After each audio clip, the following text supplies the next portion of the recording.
And to culture wars. I'm so old that I was inspired to fight racism by the speech that Martin Luther King gave. Didn't see it at the time. I studied it at school a decade later. It still gives me goosebumps every time. I have a dream that my 4 little children will one day live in a nation where they will not be judged by the color of their skin, but by the content of their character.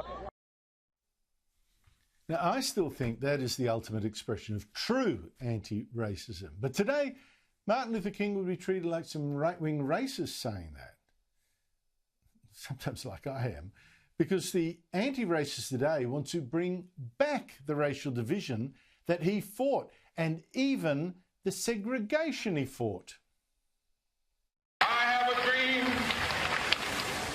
that one day on the red hills of Georgia, sons of former slaves and the sons of former slave owners will they be able to sit down together at the table of brotherhood.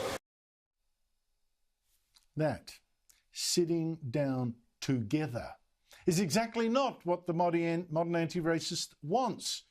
Not in the US, for instance, where Columbia University, one of the most famous universities there, is planning to hold 6 additional graduation ceremonies, apart from the normal one, for students according to their race and other aspects of how they identify, gender, sexual inclination, whatever.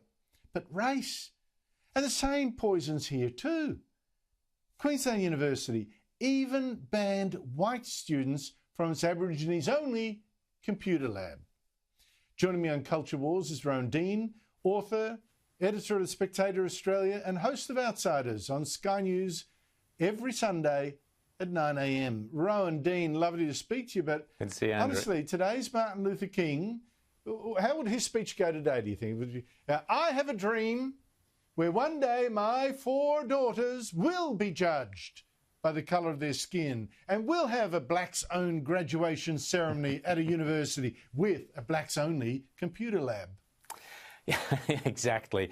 Martin Luther King would be horrified by the America of today, not only because he fought against the very things that are happening, but because he literally did dream of an America in which racial differences, sexual differences, tribal differences of any sort were literally invisible, had all disappeared, whereas a brotherhood of man. And a lot of the idealism of the 60s, through the songs, and you remember Coca-Cola ad where everybody of different races standing around sharing the one drink. Nowadays, yes, ads are all about division. They're all about, even Coke, every ad is for a different person or a different subset. So we've gone from this idea of a brotherhood of man, which was a idealistic dream, but Martin Luther King was very specific in how to achieve that dream, and that was by focusing on character.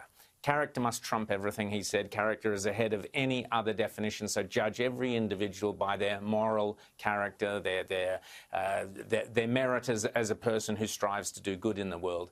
So this idea now that merit, and even, as you mentioned, the university there, and it's not just that university, there are others who are doing similar things, are saying, no, your real achievement in coming to university is not whatever grades and whatever course you may have studied, and let's face it, most of those are pretty worthless these days, but which tribe you fitted into and which identity group you are now a party to. And we will celebrate that as being your great achievement. Now, this is the crudest, most basic form of Marxism, dividing people into different groups so you can control them and rule over them, divide and conquer. It's the oldest idea in political, in tyranny, basically. And this is what we're seeing, the new tyranny, where you must belong to that tribe. And it goes right to the top, because don't forget that Joe Biden said last year, if you're not black, if you don't vote for me, you can't possibly be black. Yeah. Correct. Honestly, and it also, to me, encourages a woeful habit that we're seeing more and more of, where people make their claim for power, excellence, recognition, status, public preferment, not by their achievements or their character, but by their wounds. Like, I'm maimed, I'm a victim, waving their bloody stump at you. You gotta give me a great job. Look how crippled I am, and how people have treated me badly. And I'm all for sympathy. I don't want people treated badly, but I'm not quite sure that is your main way to preferment for for an important job. But anyway, here we've even got in Australia demands from the Labor Party for an Aboriginal on the Advisory Parliament. Where does this all end? Well, you mentioned wounds and suffering. It's weird. You used the word crippled or genuine physical wounds, but that's not what they're interested in, Andrew. They don't care about physical or genuine grievances or genuine victimhood, such as you've described. Maybe losing a leg or whatever. Sure, they pay a bit of attention to that, but the wounds and the grievance we constantly hear about, going back to what you were just talking about with Prue and Tina. Two of the wealthiest, most pampered individuals on the planet are claiming to be wounded, and you have to look pretty hard to find what that wound is, because it is it's not one that's immediately apparent. And we're hearing so many of these grievances are actually increasingly in the mind, or some kind of personality perceived aggression or whatever it might be against them. And yet human beings have never had it so good. Or their great-grandfather, Exactly. great-great-grandmother or something. And humans have never had it so good, Andrew. They've never had it so good. We've never been so well off and comfortable as we are now. And so you have people who didn't commit the offence apologise to the people who didn't suffer the offence, because it was their tribe who did it to their tribe way back when, and maybe it didn't actually happen, but it doesn't matter. If you question it, you're racist. Exactly. Talk about activists being exactly now what they claim to fight, which is a really interesting phenomenon now, Rowan. In fact, the theme of tonight, as you've suggested. What do you make of the aggressive activists of the compassionate left, more moral than thou, more compassionate than thou, who actually managed to drive Liberal MP NICOLLE FLINT to quit Parliament with all the harassment and bullying? Here's some of her speech last night. I say to the Leader of the Opposition, I will not be lectured by you. I will not be lectured by your side of politics about the treatment of women in this place.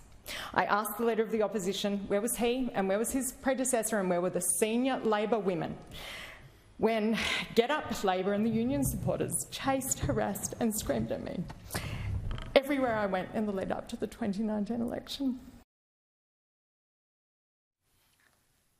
Now, what does that tell you, Rowan? Oh, absolutely disgraceful. And NICOLLE FLINT is a wonderful human being. She's a warm, intelligent, passionate person. She was an absolute gift to the Liberal Party, in fact, an absolute gift to Australian politics, to have someone of that talent, that skill, that drive in the Parliament. And, we talk all the time about let's get more women, let's get more this, let's get more that. Here was a woman that every girl in Australia could look up to as a role model, someone to be proud of, someone to emulate. And yet she was literally physically hounded during the 2019 election. There was some extremely grubby activity, which you highlighted on your show. We talked about it on Outsiders. NICOLLE came on Outsiders and talked about it. Absolutely devastating stuff, driven by left-wing activists. And NICOLLE is absolutely right to point a finger at the Labor Party, because it doesn't matter what arm's length they try and pretend they're from. They are very closely linked to Get Up. They certainly never condemned Get Up's actions against NICOLLE. They certainly never condemned, or we never heard them condemn, what NICOLLE was going through. And the fact that she has been driven out of politics, and the fact that the Labor Party did not beg her to stay in politics, shows what absolute hypocrites they are. And this endless smearing the Conservatives and Scott Morrison and the Liberal Party as being, having a problem with women or whatever, when the Labor Party themselves were prepared to stand by and watch what happened to NICOLLE, and others, by the way. There are plenty of other Conservative women that similar things have happened to. It's utterly disgraceful.